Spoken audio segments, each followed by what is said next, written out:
आता नव्हे गोड करिता संसार, आता नव्हे गोड करिता संसार, आता नव्हे गोड करिता संसार, आता नव्हे गोड करिता संसार, अनेक संसार झाला,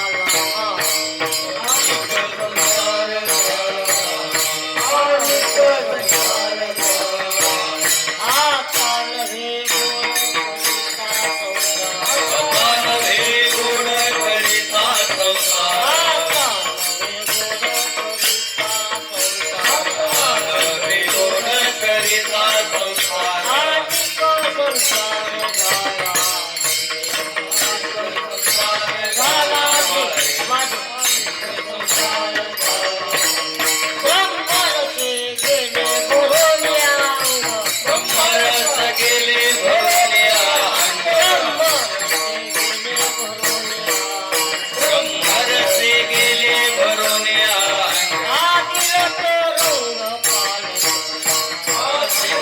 रंग पालवेला, आदिल तो रंग पालवेला, रसनेच्या पगे कंठी नारायण, कवी कंठी नारायण, रसनेच्या पगे कंठी नारायण, कवी कंठी नारायण, करुणिया मन निवेदित, करुणिया मन निवदित, करुणिया मन निवदित, ब्रह्मरसे गेले भरून अंग, ब्रह्मरसे गेले भरून अंग, ब्रह्मरसे गेले भरून अंग, ब्रह्मरसे गेले भरून अंग, आदिल तो रंग पालवे, आदिल तो रंग पालवेला, आदिल तो रंग पालवेला, तू कामने आता बैसले ठाकरे, कामने आता बैसले ठाकरे, कामने आता बैसलो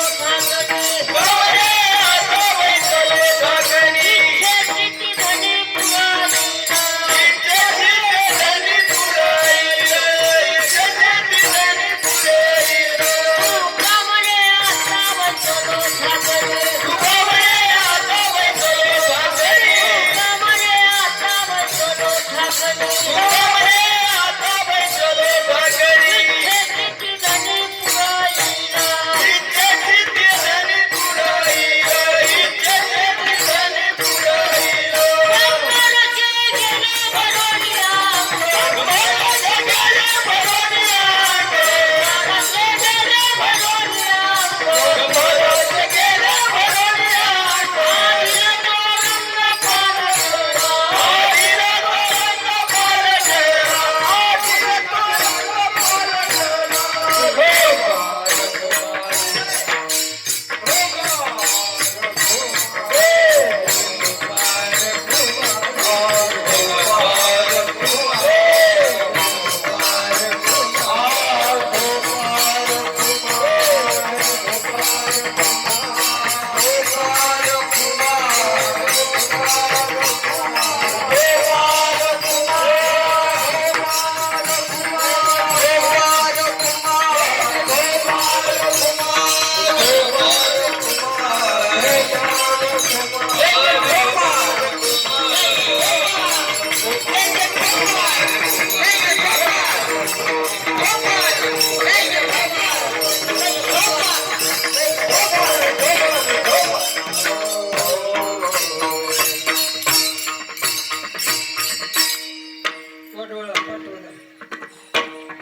हरी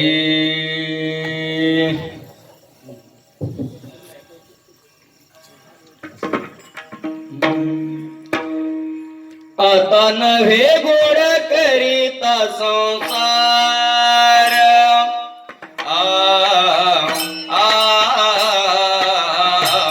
आता नव्हे गोड करिता संसार,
नव्हे गोड करिता संसार, आता नव्हे गोड करिता संसार, अनेक संचार झाला माझे, ब्रह्मरसे गेले भरून अंग, ब्रह्मरसे गेले भरून अंग, आधील तो रंग पालटला, रसनेचे रुची कंठी नारायण, रसनेचे रुची कंठी नारायण, भरून मन निवविले, ब्रह्मरसे गेले भरून अंग, आधील तो रंग पालटला, तुका म्हणे आता बैसलो ठाकणी, तुका म्हणे आता बैसलो ठाकणी, इच्छेची ती धनी पुरईल, ब्रह्मरसे गेले भरून अंग, आधील तो रंग पालटला, पांडुरंगा करू पांडुरंगा करू प्रथमा नमन, पांडुरंगा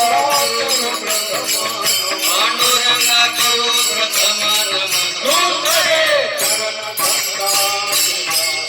चरण संततिया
जितेंद्रिया बुद्धिमत्ता मोरिष्टम वातात्मजिवानरिष्ठम वातात्मजिवानरिष्ठमुख्यम श्रीरामनितं चरित्ररघुनाथस्य शतकोटी पवित्रम एक एक मंशरपुषा महापात ओम नम शिवादी पावनी घेतले खांदी मिळवली संत मांदी त्याचा चरणेरू वनमुली शिवनाम शीतळमुखी सेविका कापुरी आले दड दड दड दड दुडू दुडू दुडू दुडू पळ सुटला कळी काळा बापुरे आले विठ्ठल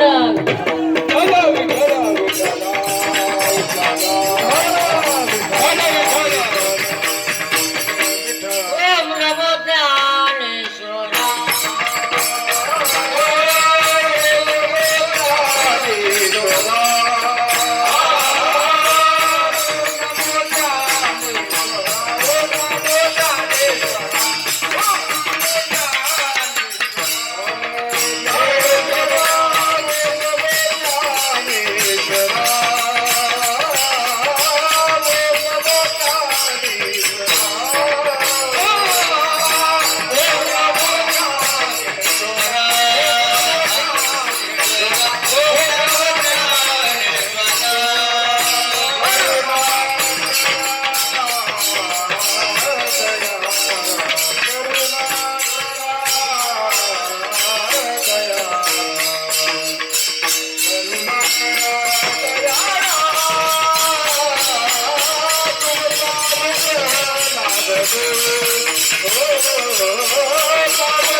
कीर्तन उभे होते लोका ताळ मृदंग श्रुती देखा तयान मन माझे दंडवत आता नव्हे गोड करिता संसार अनेक संचार झाला जी ब्रह्मरसे गेले भरून अंग आधील तरंग पाडला प्रस्तुत प्राप्त प्रसंगी चिंतन सेवेसाठी निवडलेला अभंग देऊचे थोर साधू वैराग्य मूर्ती वारकरी संप्रदायाचे कळस असे तुकोबऱ्यांचा चार चरणाचा 2650 क्रमांकाचा अभंग आहे विठ्ठल.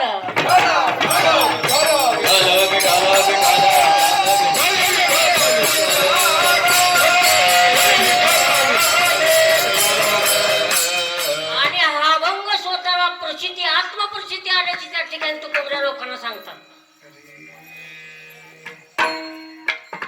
एक 3 दिवसापूर्वी गाथा वाचन करताना अभंग दिसला. मग पाठ करताना नम्रासकट पाठ केला. आपण पाठ कीर्तन प्रारंभ करण्यापूर्वी थोडासा पर्याय तो असा या ठिकाणी खरं पाहायला गेलो. माझी लायकी नसताना एवढा मोठा सत्कार झाला. माझ्या लागण्यावर दिसला एवढा मोठा हार नव्हता.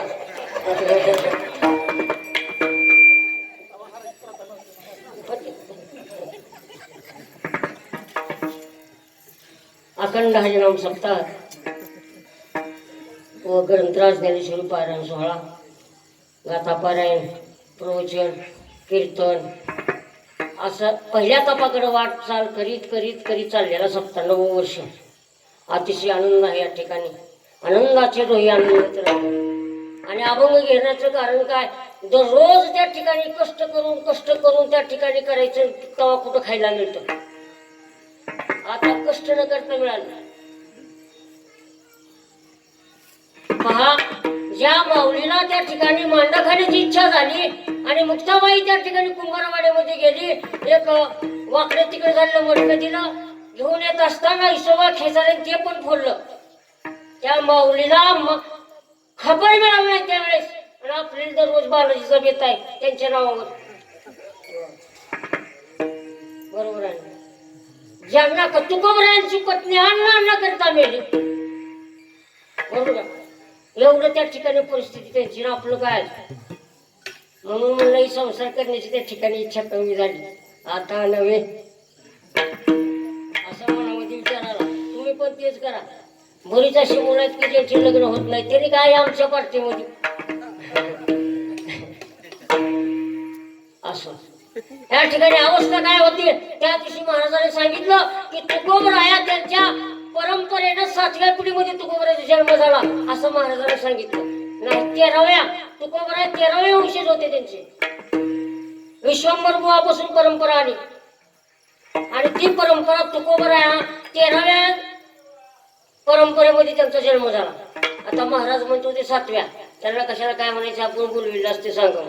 त्याने प्रकरण काय आहे म्हणलं मधाला सांग. भाऊनं सांगितलं पुरा प्रकरण आपण कुणाच्या विचारायचं प्रकरण काय. आता काय सांगायचं. आता तर सांगितलं होतं. ज्ञानेश्वर महाराज सांगितलं असते का असं. आणि त्या महाराजांनी मला अजून सांगितले दर महिन्याला म्हणले तू ये 2 दिवस माझ्याकडे मुक्कामाला राहा. मी तुला चांगला असं कीर्तनकार म्हणून उभा करतो म्हणले. मी मनामध्ये विचार केला कपडे काढून नको मारतील म्हणजे महाराजाकडे गेलो कीर्तन ऐकलं झालं.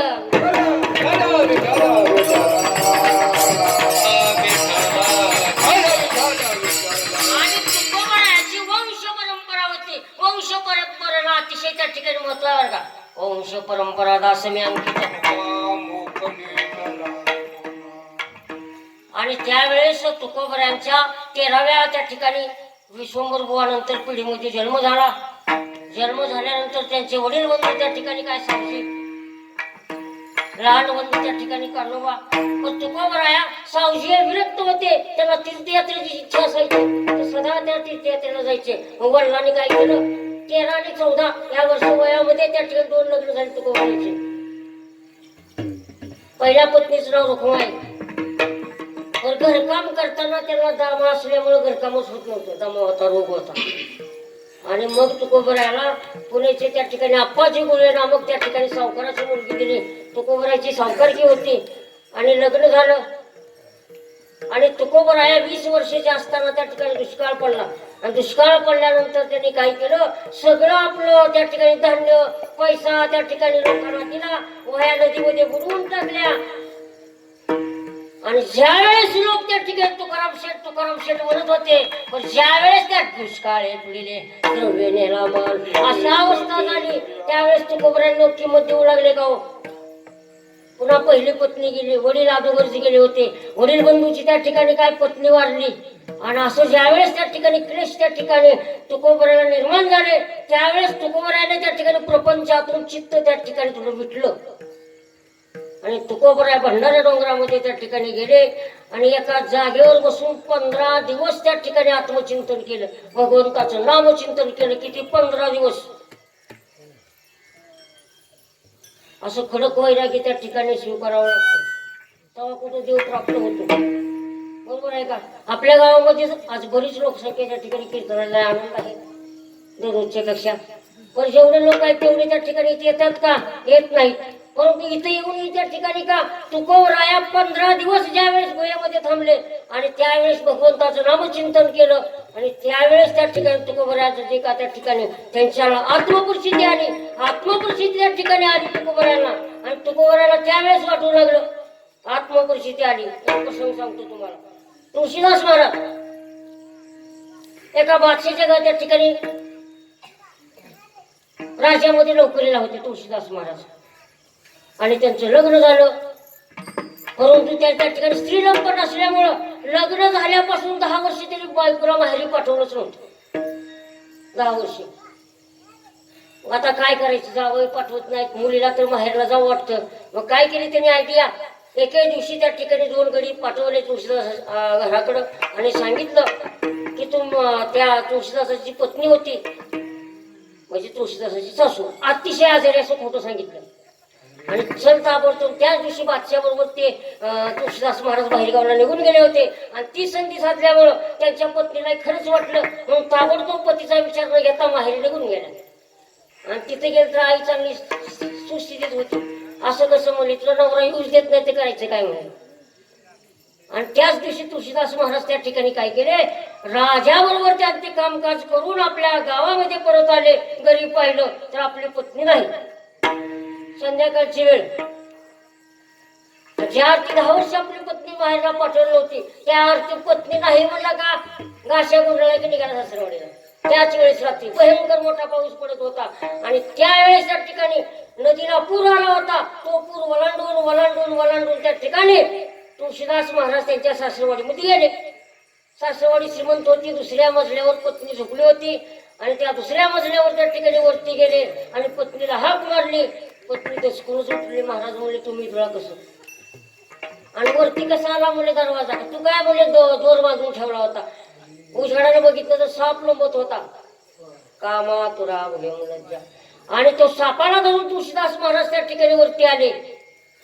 आणि नदीमध्ये काय केलं, एक लाकूड पडलं होतं मग त्याच्यावर बसून आले होते. वरती मड होतं आणि ते बरेच दिवस नदीमध्ये होता. वर आलं का पाणी बुडवीत नाही, बाजूला टाकलं, ते वर टाकलं, त्याच्यावर बसून पलीकडे गेलो होतो. अशी अवस्था. ते पाहिलं आणि पत्नी म्हणली, हे माझे जे शरीर आहे ते नासकं कुचकं, याच्यासाठी तुम्ही त्या ठिकाणी आपला जीव धोक्यात घालून इथपर्यंत आलात काय. तुम्हाला त्या ठिकाणी असं म्हणल्या खडकून जागा झाली तुळशीदास महाराज. आणि लगेच बाजूच्या पाया पडले, तूच माझा गुरु म्हणून. कशामुळे अवस्था काय, अभंगाचं पहिलं चरण.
तुकोबराय म्हणतात की तुकोबरायाने 20 वर्ष त्या ठिकाणी प्रपंच केला आणि 20 वर्ष प्रपंच केल्यानंतर त्यातला दोष त्यांना कळाला.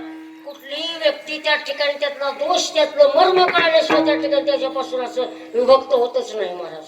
काय होतं एका गावामध्ये एकादशी होती, संध्याकाळी भजन कीर्तन केलं, आपल्याकडे परत आहे बघा त्या ठिकाणी, आणि सकाळपारी वारकऱ्याला जेवण होतं. सकाळी त्या वारकऱ्याच्या घरी पंगत, ते गाव बरंच असं आपल्यासारखं आता बसणं म्हणलं तसं बसणं म्हणलं होतं. आणि या काही लोक असे असतात बघा, कीर्तनाला बी उशिरायचं, जेवायला लवकर यायचं. आणि काही लोक कीर्तनाला लवकर येतात आणि काय नुसतं असे 3 वर असं. मग ती पंगत बसली, मग एकाला उशिरायची सवय होती अशी एकडेला कडे. आणि तेवढ्यामध्ये आता कसं असते, घरमालकाचं लिकडून मध्ये हिंडत होतं सारखं, इकडून तिकडं तिकडल्या कडेला गेल्याबरोबर त्यानं त्याचं काम केलं, स्वच्छ कर्म केलं, संडास केली. घरमालकीनं हुशार, आता करायची काय म्हणली, आता काही दिवसावर तर लोक जेवतील का म्हणली, चिळशील. मग घरामध्ये पळत गेली, पातेला आणलं आणि त्याच्यावर पालतं झापलं. चालू झाला आपलं जेवणाचा प्रकार. मग ज्याला उशिरायची सवय होती ना, ते आलं त्या पातेल्याच्या पुढे बसलं जेवायला. आता जरा लांब बसा, अहो जरा लांब बसा, नाही मला इथंच बसायचं, तुला काय करायचं, बस. बसलं. मग तेवढ्यामध्ये घरमालकी त्याला जेवाय वाढलं घ्या पुंडली, हे जेवणाच गेलं. ते मला का जेवण आलं, का ह्याच्याकडलं वाढल्याशिवाय जेवणार नाही.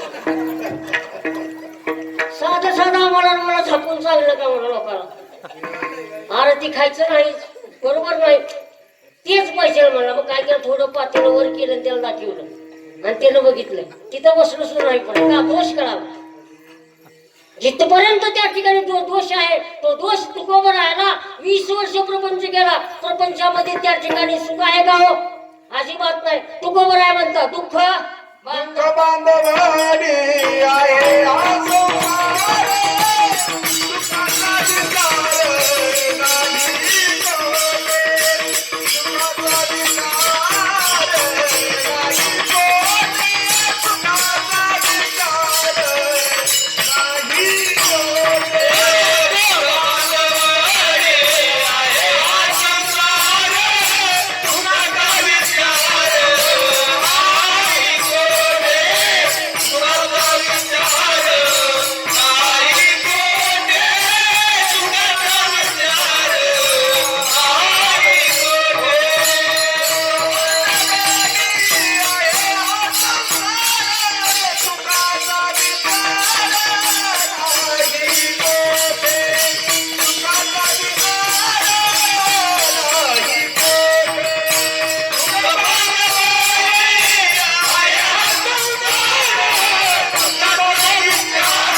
एखाद्या गोष्टीविषयी विचार करतो, आधी मंथन करतो त्या ठिकाणी, आणि मग ते आपण त्या ठिकाणी प्रक्रियेला लागतो.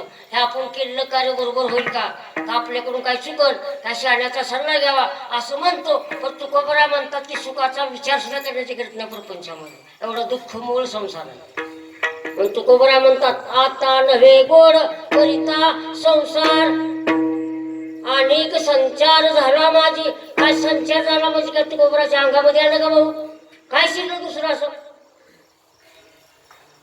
अश्विन महिन्यामध्ये त्या ठिकाणी काय होतं भाऊ, घटस्थापना होते, बरोबर आहे, घटस्थापना अश्विन महिन्यामध्ये.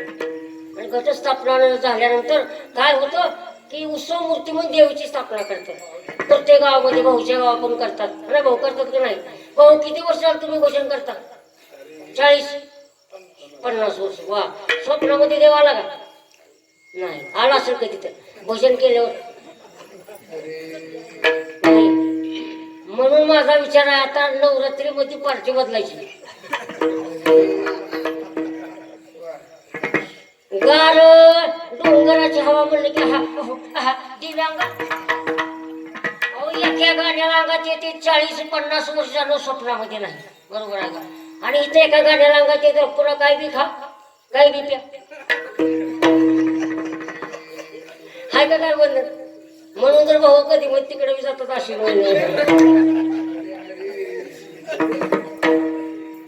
40 वर्ष 50 वर्ष त्या ठिकाणी रामकृष्ण हरी म्हणून थकले. जास्तीच्या स्वप्नामध्ये देव येतो. कारण जे आपण दिवसा जे भोगतो ते स्वप्नामध्ये येतं. प्रत्येक जण वैखरीनं भगवंताचं नाव स्मरण करतो. बरोबर का? मध्यमामध्ये करतो. मध्यम वैखरीनं म्हणजे मोठ्या आवाजानं भगवंताचं नाव घेणं. मध्यम म्हणजे हळू घेतलं इथं ऐकू येणं. आता मी मोठ्याने घेतो तुम्हाला सगळ्यांना ऐकू. ही वैखरी झाली मोठी. मध्यम शांती ऐकू तर येत नाही आणि मनातल्या मनात भगवंताचं नामचिंतन चालू आहे. इथपर्यंतच आपलं होतं बरं का. परावाचेमध्ये आपण कधी जात नाही. परावाचेमध्ये जर आपण गेलो तर आपल्याला भगवंताचं नामचिंतन करण्याची गरज नाही. आपलं नामचिंतन कोण करतं? धरोनी श्रीहरी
अंतरामध्ये ज्ञानोबराय मौन आहे.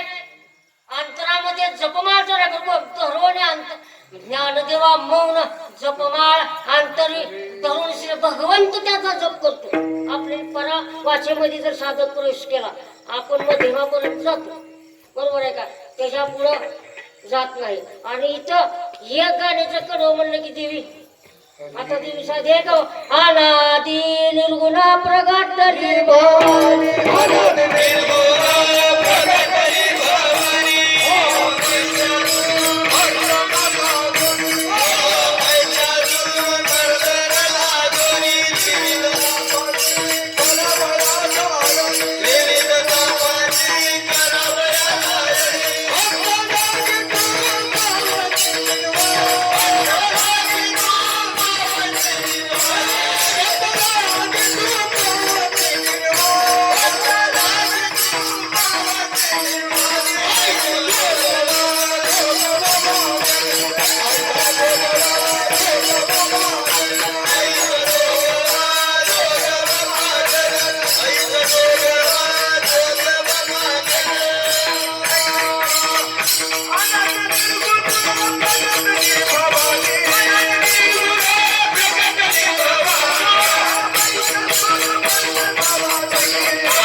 श्रमर्दना लागून त्रिविध तापाची करावयात झाडणे भक्ताला जे पावशी राहायचा जोग वाजोग अशा अनादी निर्गुण भवानी आहे ज्याला शंकरानं गुहे ज्ञान सांगितलं अशी भवानी.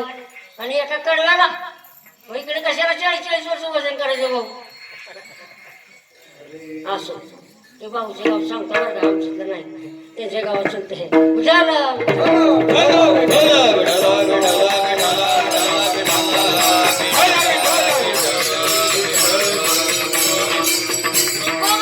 ज्यावेळेस प्रपंचामधला त्या ठिकाणी दोष दिसला अहो नुसतं प्रपंचाचा विचार केला तर दोष आहे. महाराजांनी रात्री दृष्टांत सांगितला बरा अर्था सांगितला आज मी पूर्ण करतो. एक 12 वर्ष मुलाचं वय झालं त्याचं मौजीबंधन केलं आणि पूर्वीचा काळ शाळा नव्हती इंग्लिश स्कूल नव्हते आपलं गुरुकुल असायचे आणि गुरुकुलामध्ये त्या ठिकाणी त्या मुलाला नेऊन सोडलं. 12 वर्ष झालं आणि 10 वर्ष त्या ठिकाणी त्याने वेदाचं अध्ययन केलं आणि ज्यावेळेस वेद अध्ययन झालं 10 वर्षानंतर त्यावेळेस त्या मुलाचं वय 22 वर्ष झालं आणि गुरुने त्याला सांगितलं बाबा रे आता तुझं ज्ञान यजन करायचं जे काळ आहे तो संपलेला आहे आता तुला ज्ञान प्राप्त झालं आता तू घराकडे जा. आता 12-22 वर्ष वय झालं आणि घराकडे निघालं.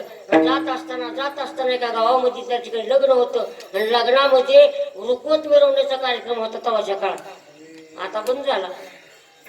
ह्यानं बघितलं एकाने विचारलं चोपदारासारखं गाठ पडलं काय म्हणले हे लग्न आहे लग्न आहे मग काय म्हणले हे काय ती म्हणे रुखवत मिरवतात म्हणले लग्न झालं.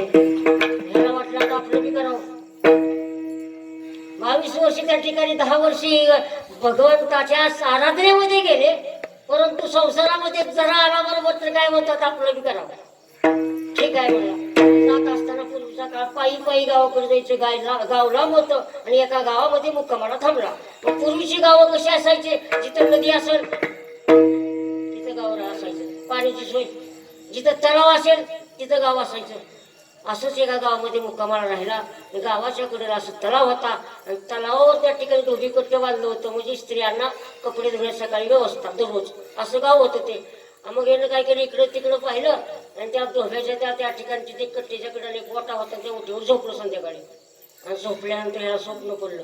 ह्याचा दिवसा विचार होता लग्न करायचं तर संध्याकाळी स्वप्न पडलं आणि स्वप्न पडलं गेलं मनोरंजन चालू केलं. लग्न झाले की पुढली प्रक्रिया त्यानं म्हणलं आता मला एक मुलगा होईल झाला मुलगा स्वप्नच होतं ते. मग आता त्याला झोपवायचं कुठं त्यानं आपल्या बायकोला म्हणा तू तिकडं सरक मी इकडे सरकवतो मध्ये त्याला झोपवलं. पुन्हा थोडा वेळ दुसरा झाला आता ह्याला कुठं झोपवायचं ती म्हणा तू पुढीकडे सरक मी इकडे सरकवतो असं म्हणताना ती मोठा संपला आणि तिथंच खाली एका बाईने काय केलं होतं दोन गायला अशी शिळे मांडली होती त्याच्यावर डोकं आपटलं आणि डोकं फुटलं आणि त्यावेळेस तो जागा झाला. त्याने विचार केला माझं फुकट गेलं मला 10 वर्ष नुसता हा संसार करायचा विचार केला तर डोकं फुटलं. तर संसारच केला तर किती दुःख आहे. मग तुकोबराय म्हणतात आता नव्हे गोड करिता संसार अनेक संचार झाला माझी.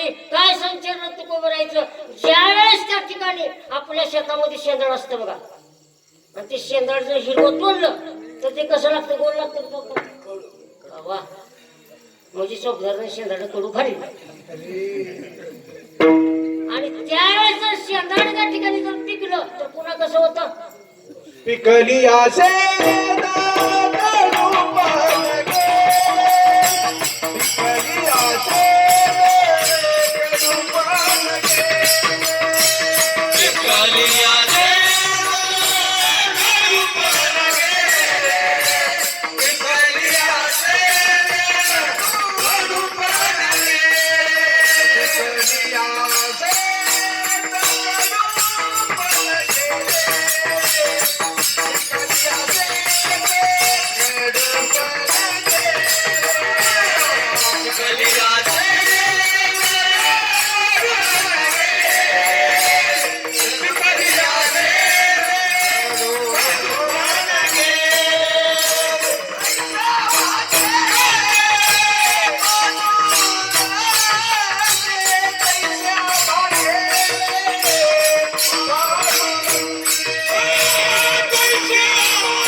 बरोबर मला ठायची सर्व आनंदाची झालं.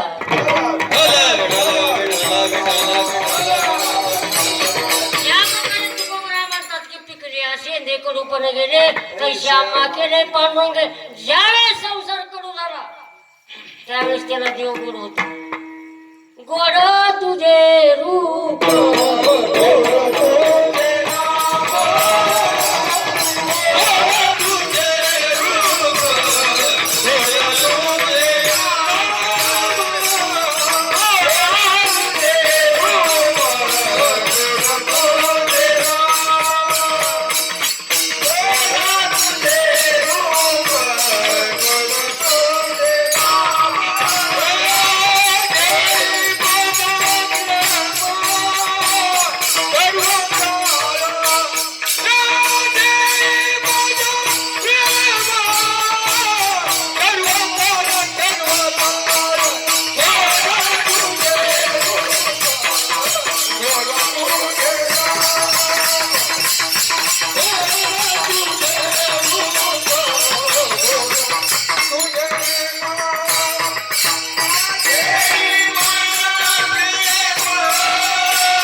त्यावेळेस देव गोड गोड तुझे रूप गोड तुझे नाम देई मज प्रेम सर्व काळ. परंतु संसारामधला दोष त्याचा कडूपणा करावा लागतो मला. पर आपल्याला काय एक आमचा मित्र होता भेटा म्हणून गेलो, क्लासमेट होता भेटा म्हणून गेलो. मग त्याला 10 रुपयाचं व्यसन लागलं होतं आणि मी ज्यावेळेस गेलो होतो घरी फुलला रुपये होतं आणि बायको चपलाने मारत होतो. मी बघितलं की तुमचं माघारी आलो. आता पुन्हा गाडी करू नको मला. आणि दुसऱ्या दिवशी गाठ पडली तर काय इस्त्रीचे कपडे अष्टगन जे हरी लाजच नाही.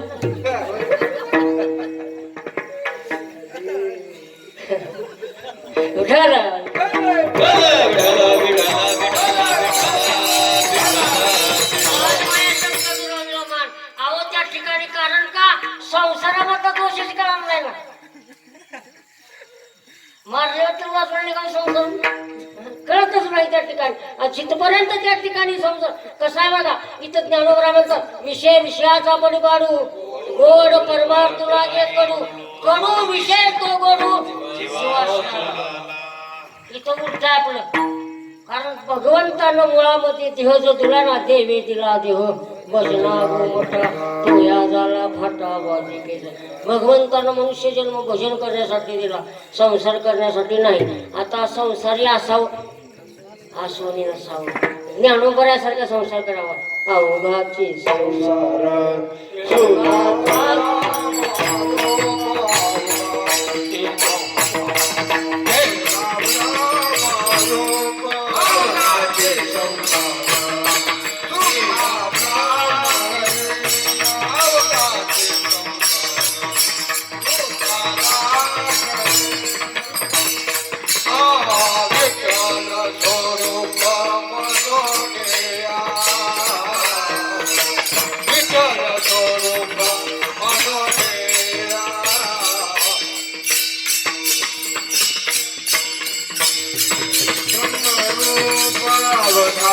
संसार केला ब्रह्म रूपा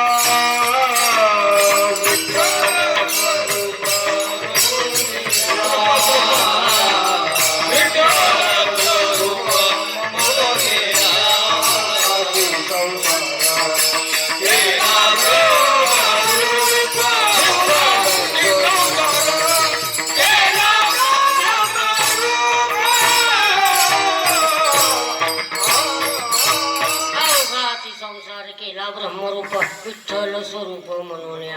ऐकवला अवघाची संसार सुखाचा करेन.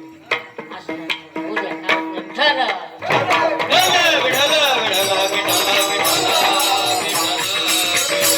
ज्ञानोबरांचे पण म्हटलं अवघाची संसार सुखाचा करेन. त्याने संसारच केला नाही. पण ते म्हणतात संसार म्हणजे मनुष्य जन्मामध्ये येऊन भगवंताचं भजन करणं त्याला संसार म्हणतात. आपल्याला वाटतं 2 मुलं 10 एकर जमीन कमवणं.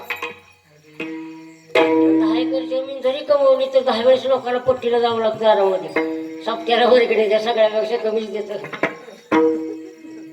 त्याचं कारण आहे कारण त्याला संसारच गोड वाटतो. इथं अवस्था काय आता नव्हे गोड करिता संसार अनेक संसार झाला संचार झाला माझी. कारण दुसरंच त्या ठिकाणी तुकोबराय म्हणले माझ्या अंगामध्ये दुसरं त्या ठिकाणी संचार झाला. दुसरा संचार काय दुसरं चरण ब्रह्मराज गेले ब्रह्मराज गेले ब्रह्मराज गेले वरुणिया ब्रह्मराज गेले ब्रह्मराज गेले ब्रह्मराज गेले वरुणिया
आदिल तो रंग ज्यावेळेस मनुष्याला ब्रह्मबोध होतो, ब्रह्मबोध म्हणजे देवाचा साक्षात्कार, आणि त्यावेळेस जो त्या ठिकाणी त्याचा पहिला रंग होता, तो पहिला रंग संसारामधला होता.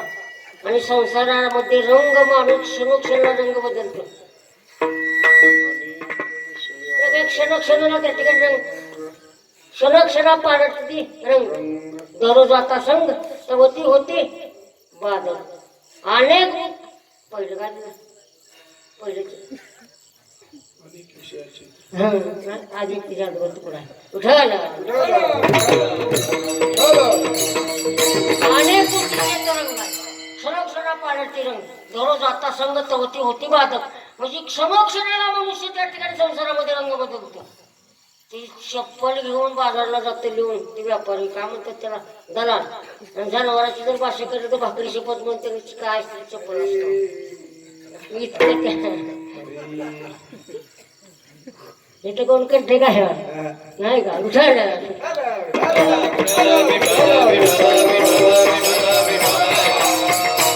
प्रपंचामध्ये त्या ठिकाणी 100% लोक त्या ठिकाणी मुश्किल आहेत सत्य बोलणारे, त्यांचा ब्रह्मरूप संसार होतो. आपण पावलोपावली त्या ठिकाणी काय खोटं बोलतो, कशामुळे आपण सांसारिक जीव आहोत त्या ठिकाणी. आणि ज्यावेळेस ब्रह्मबोध त्या ठिकाणी मनुष्याला होतो, आपल्याला त्या ठिकाणी आमरसाचे पुढं रसच माहित नाही. आता धोंड्याचा महिना आलेला आहे आणि आंब्याचं पण सीझन आहे यावर्षी. धोंडा, पोळी, आमरस, त्याच्या पुढे आमच्या सोबदाराला आमरसाचा रस.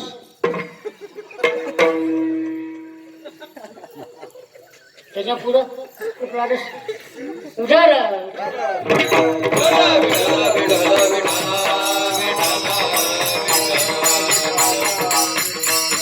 आपण वारकरी आहोत, त्याच्या पुढल्या रसाकडे आपण जात नाही.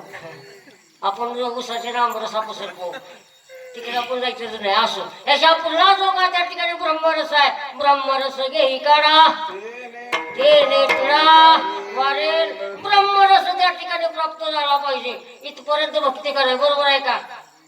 अपरोक्ष ब्रह्मज्ञान आणि अपरोक्ष ब्रह्मज्ञान, परोक्ष ब्रह्मज्ञान, अपरोक्ष ब्रह्मज्ञान. अपरोक्ष ब्रह्मज्ञान कशाला म्हणायचं? ज्या वेळेस काय जण कीर्तनाला येत होतं, कीर्तनाला येत होतं, लाईटच गेली का येतात रस्त्याला, आणि तिथे असं दावं पडलं होतं दावं, आणि त्याला वाटलं सापच त्याला म्हणजे दशकन मागं सरकार, तेवढ्यामध्ये लाईट आली. लाईट आल्यानंतर काय दिसलं त्याला दावं, अपरोक्ष ब्रह्मज्ञान. की आपण ज्याला मिळलो ते काय एक दोरखंड आहे, तो साप नाही, ते कळलं. आणि त्या ठिकाणी परोक्ष ब्रह्मज्ञान, स्वतःच अहम ब्रह्मास्मी, मी स्वतः देव आहे कळावं लागते माणसाला. माणूस देवच ना, येण्याची देह प्राप्ती मनुष्य देहायचा निध साधेल ते साधे सिद्ध. काय मनुष्य देहानं भगवंत प्राप्त करता येतो. मनुष्यामध्ये त्या ठिकाणी देवाचा अंश आहे. बरोबर आहे का? सगळ्या पश्वाधिक एवढी होते, श्रेष्ठ एवढी कोणत्या तर मनुष्य एवढी आहे, आणि त्यांना ब्रह्मज्ञान प्राप्त कर. तैसार ध्येयामध्ये मिरामो आस्था सर्व सुखाचा आराम. कारण प्रत्येकाच्या हृदयामध्ये त्या ठिकाणी भगवंत आहे, म्हणजे तो देवच आहे. बरोबर ना? आणि देव आपल्या जवळ असताना, आपण देव असताना आपल्याला कळतच नाही काय झालं. एक पुजारी होता का आपल्या देवाची पूजा करायचं महाराज, बरोबर. आणि त्यानं काय करायचं, लोकांनी पूजा करून घराकडे गेलं की गावात लोक आपले नैवेद्य दाखवायचे. पण एक उंदीर साठवला होता, ते उंदीराला नैवेद्य खायला. पूर्वीच्या काळात त्या ठिकाणी अन्नाचं प्रमाण कमी होतं.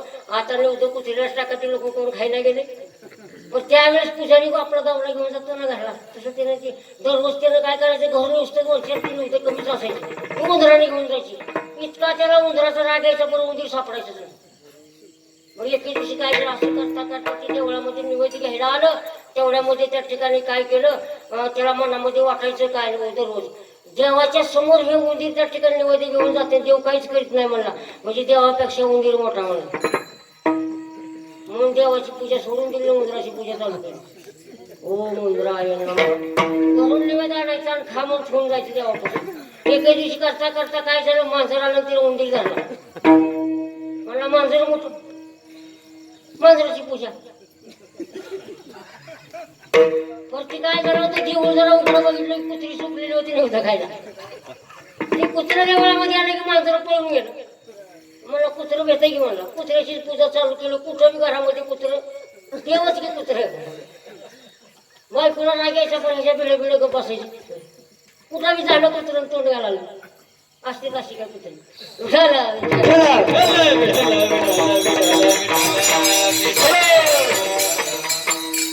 चांगल्या कामामध्ये अशी घालतात तोंड असं त्यावेळेस काय केलं मग ती नवऱ्याचा डोळा चुकवून त्या बाईनं ते लाकूड घेतलं इथून इथलं कुत्र्याला मारलं नवरा नसताना आणि ती कुत्रं वाटल्यानं पळून गेलं तेवढ्यामध्ये नवरा आला ते म्हणून कुत्रं बायकोला भेटतंय की म्हणला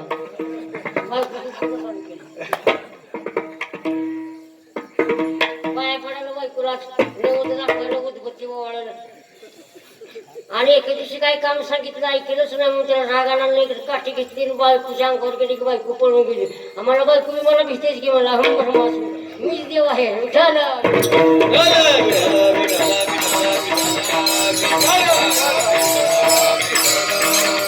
ब्रह्मरसाची प्राप्ती होते ना तो आनंद वेगळाच आहे कारण ब्रह्मबोधाचं त्या ठिकाणी ब्रह्मबोध कशानं प्राप्त होतो एक सद्गुरूच्या कृपेनं प्राप्त होतो आणि दुसरं त्या ठिकाणी नामचिंतनानं प्राप्त होतो बरोबर आहे का आणि सद्गुरू कोण प्राप्त झाला आणि मनुष्याला ज्ञानानं जर भगवंत प्राप्त झाला ज्ञानानं तर अहंकार येतो बरोबर आहे का आणि नामानं जर भगवंत प्राप्त झाला तर अंगामध्ये नम्रता राहते नम्रता असावी का अहंकार यावा अहंकार झाल्यासाठीच त्या ठिकाणी काय देवाचं नाव घ्यायचं ना हरीला पकवायचं असं वाचवायला हरीला वाटलं ह्याच्यापेक्षा मला चांगला येते अहंकार कमी व्हावं लागतं पण येतो जास्त बरोबर आहे का मग ज्ञानानं जर का भगवंत त्या ठिकाणी ब्रह्मज्ञानाची प्राप्ती झाली तर अहंकार येतो म्हणून कधीही त्या ठिकाणी नामानं भगवंताची प्राप्ती करण्यासाठी रटावं ज्यावेळेस ब्रह्मरस त्या ठिकाणी आणि पहिला रंग राहील का 18 वर्षामध्ये जर त्या ठिकाणी आपला मित्र भेटला आणि पुन्हा 60 वर्षाने आपल्याला जर भेटला तर पहिला रंग राहील का नाही म्हणून ज्ञानोबराय त्या ठिकाणी आपलं तुकोबराय त्या ठिकाणी सांगतात की बाबा ब्रह्मरस त्या ठिकाणी प्राप्त करून घ्यायचा असेल तर तू काय कर रंगी रंगे रे श्रीराम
श्रीरंगे काय मुलला सुप्रसंगे शरीर जायाचे ठेवणे दर्शियाभिलाष झरे त्या आपण मला लोक खायला दिली दररोज 3-3 वाटे गुळाचे असतात गावातल्या माणसाला किंमतच नसते विठ्ठल आपलं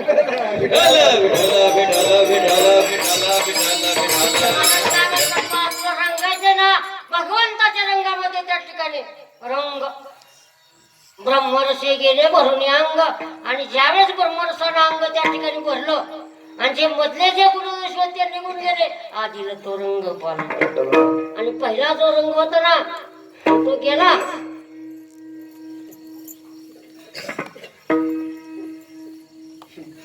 भगवंताच्या भक्तीमध्ये त्या ठिकाणी नामचिंतनामध्ये ज्यावेळेस त्या ठिकाणी साधक असतो त्यावेळेस हळूहळू हळूहळू प्रपंचातून त्या ठिकाणी वृत्ती घेतो प्रपंचामध्ये असतो प्रपंचच करावाच ना सोडून देऊन जमते का प्रपंच सोडला आणि नुसती चौपदारकीच केली आणि मी नुसतं कीर्तन केलं फुकट मध्ये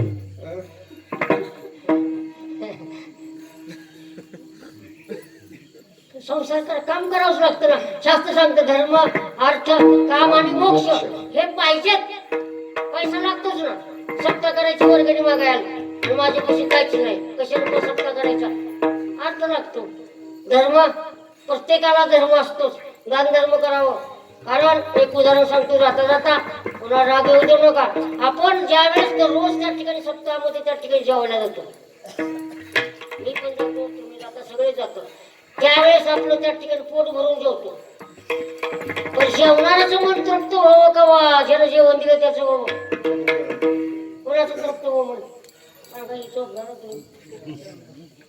जेवणाराचं वा आपण जेव्हा झालं त्याचं तृप्त किती दिवस सकाळपासून एकदा जाऊन आला की स्वप्न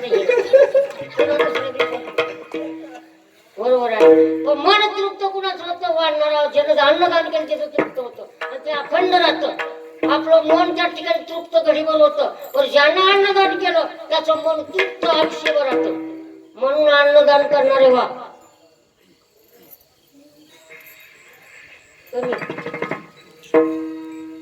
कारण जे मनुष्य त्या ठिकाणी जन्मामध्ये आल्यानंतर जे कार्य अगत्याचे आहे अन्नदान करण्यासाठी द्रव्य लागतं धर्म अर्थ काम आणि मोक्ष हे प्रत्येकापाशी त्या ठिकाणी असावं म्हणून संसार सोडून जमतच नाही संसार करावा पण संसारामध्ये असून नसावं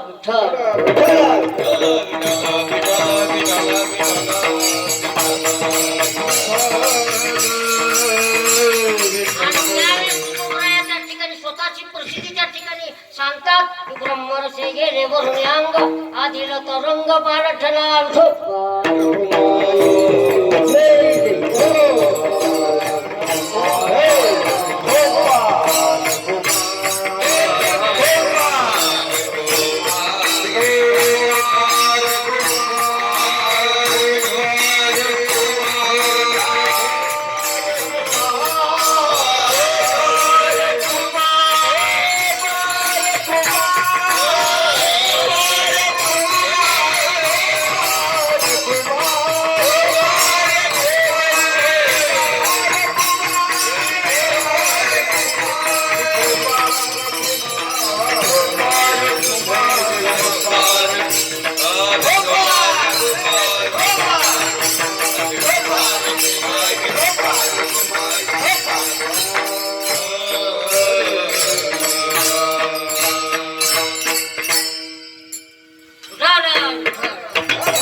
आता नवे बोल करिता संसार अनेक संचार झाला माझे ब्रह्मरसे गेले वरून अंग आधीने तुरुंग पाडला त्या ठिकाणी तुकोबड्या सांगतात स्वतःची अवस्था त्या ठिकाणी प्रचितीची आणि ते वर्णन करतात कारण आपल्याला त्या ठिकाणी अनुभव येतो सांगत त्याची जगा सांगत असे संतांनी काय केलं आपल्याला अनुभव आला नंतर तुकोबड्याने सांगितलं अभंग लिहिले का उगाच लिहिले फुकट गप्पा मारल्या का नाही अनुभवानं जसं जसा अनुभव येत गेला तसं तसं त्या ठिकाणी तुकोबऱ्याने त्या ठिकाणी अभंग रचना केली आणि ज्यावेळेस 15 दिवस त्यांनी त्या ठिकाणी स्वतः आत्मचिंतन केलं भगवंताचं नामस्मरण केलं होता बोलू नका